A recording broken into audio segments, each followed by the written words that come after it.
July 9. Another day.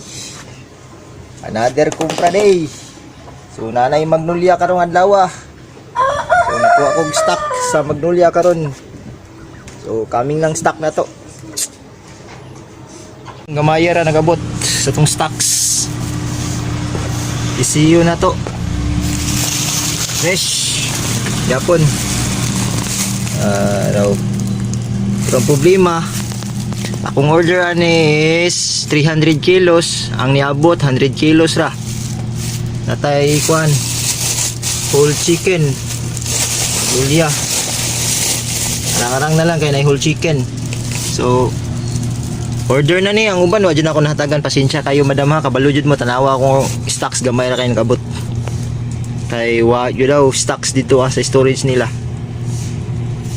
Naabot ang deliver diri sa may naabot ta diri no sa may Garden Oasis. Deliver ta 11:42 AM. Nai-order si Busing uli sa takadali nya. Relax ligo. Tapos lula mamis na punta ko dulong. 12 noon. Bagong legs. Nai-order si Busing ron, bangkiruhan. So wow na to ang kuan stocks, tapos diretso ta bangkiruhan. May sobra gamay para reserve na to, kay hurot na tong reserve.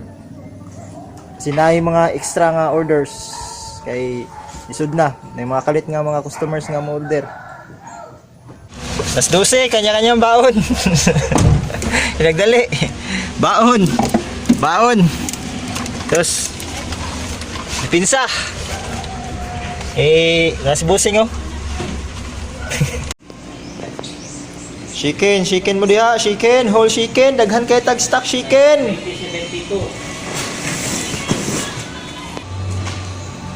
Chicken mo diha, chicken. Hanap man ni oy. Hanap no? Hanap ba? Itlog. Ano yun to tag itlog? Alas 3:30 na. Ting paniud to na ron. Itlog sa ka. Kay mahal ang manok.